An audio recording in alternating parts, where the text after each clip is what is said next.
kita bahas wisata ya. Oke. Oke. Assalamualaikum warahmatullahi wabarakatuh. Hari ini saya wawancara eksklusif kepada Kepala Desa Lada Mandala Jaya, yang mana kita melihat perkembangan desa cukup menggiurkan, terutama potensi dari wisata. Nah, sedikit Pak Kades, saya dengar informasi Desa Mandala Jaya ini merupakan salah satu desa yang menjadi andalan wisata. Apa benar itu Pak? Ya, jadi ini untuk potensi yang ada di desa sendiri untuk meningkatkan ekonomi masyarakat. Di salah satunya ke depan ini perubahan desa adalah desa wisata ya. Karena sebagian besar warga kami juga ini secara umum, secara ekonomi rata-rata ada di perkebunan. Jadi ada sekitar 15% ini yang biasanya itu bekerja serabutan seperti itu. Jadi harapan kami ke depan bagaimana yang serabutan keluar desa ini ke depan bisa bekerja di desa sendiri di bidang wisata desa. Ini harapan kami. Kalau kita melihat wisata itu kan banyak Pak. Di sini yang menjadi andalan wisatanya apa di sini? Yang menjadi jualannya?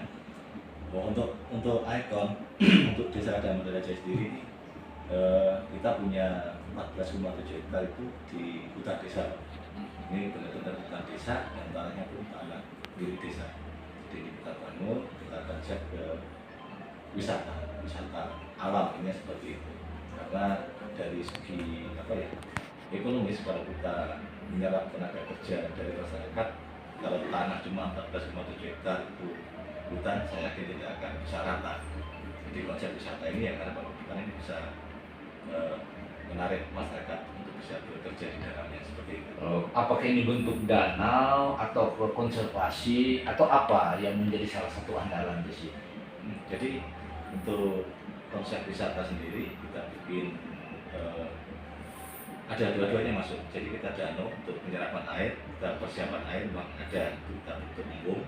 Kemudian tetapi kita tidak menggunakan juga keaslian hutannya. Jadi hutannya tetap terjaga. Kemudian dari embung itu sendiri sebagai cadangan ketersediaan air di desa. Berarti pola ramah lingkungan ya? Iya betul.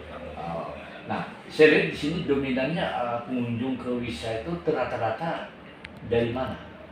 Ya, ini kalau untuk wisata, kebetulan kita di tahun 2022 itu baru ditetapkan oleh Bu Bupati waktu itu kan menjadi desa wisata. Jadi karena status desa wisata kita ini baru awal, baru rintisan ya seperti itu, belum berkembang atau mandiri. Karena di desa sendiri yang mana wisata ini ada tahapan dan tingkatan. Jadi karena kita masih rintisan, kita ini masih proses benar-benar menjadi desa wisata yang berkembang itu.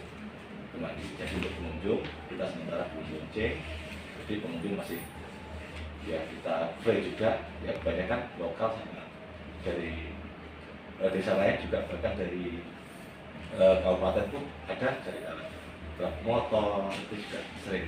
Nah, kalau kita melihat desa wisata ini dari jarak kota ke desa ini ke dalam lokasi ikon itu berapa kilo? Dari kota Mataram dulu? Iya, dari kota jalan-jalan besar lah. Dari satu sekitar 4,5 kilo. 4,5 Ya, kilo. kalau dari Pandu itu sekitar 3 kilo. Jadi kita 4,5 kilo itu kita tembus dari Sungai Melawen. Kita ada dua alternatif nih. Dari Melawen juga dari Pandu. Seperti itu. Nah, kalau kita melihat ya, ini wisata ya. Kalau alternatif income di samping wisata UMKM-nya. Kalau UMKM-nya apa aja yang menjadi andalan di sana, yang menjadi juara? Apakah ada spesialis produk-produk desa atau bagaimana? Kita ada ya, kita untuk UMKM, kebetulan kita juga dari tahun 2020 kita kerjasama dengan Kalkor ini Kalimantan Forest Project. Ini pendampingan terkait dengan hutan desa, terkait dengan wisata tadi. Jadi salah satu untuk meningkatkan ekonomi masyarakat kita berkolaborasi nih, bukan hanya ikon wisatanya aja, tetapi dari UMKM sendiri. Nah, di tahun 2022 kita kemarin juga kerja sama Kalkor melalui mitra, itu teras mitra, ya tiganya teras mitra, pendampingan sampai sekarang. Jadi di tahun 2022 kita kemarin fokus ke UMKM-nya. Jadi kita bentuk kelompok UMKM, kita ada 24 UMKM untuk produk andalanya sendiri. Kita karena pangan ya, kita pangan ini di tahun ke depan bisa menjadi pusat oleh-oleh. Salah satu yang menjadi ikon UMKM-nya kita ada di PP Pare. Ini jarang Jangan menjadi promosi ya. Betul. Jadi ini secara perdana ya Bedanya kelihatannya. ya kita. Nah, apa yang Parepare ini mungkin apa sih jenis yang ciri khas Desa Lada Mandala Jaya atau memang secara umum dari Jawa diproduksi di sini? Tidak, kita khusus dari Lada Mandala Jaya. Oh, Ini temuan dari apa?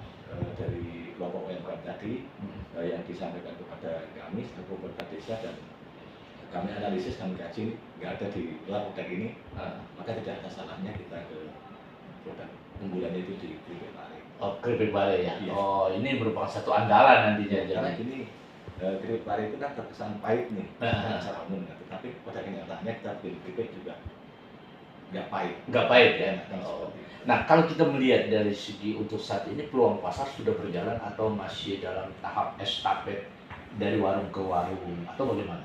Kita masih estafet Pak, ya. Jadi kalau untuk produk skala besar, ini kemarin kami juga masih analisis terkait dengan pembiayaan juga, karena kami juga di pembelajaran di UMKM, kemarin kami juga melakukan FGD, forum group discussion dengan UMKM juga dari Teras Mitra melalui Kakwa. Jadi masih ada kendala-kendala mungkin dari apa ya, dari bahan bakunya juga. Kalau bahan baku itu sih ada aja.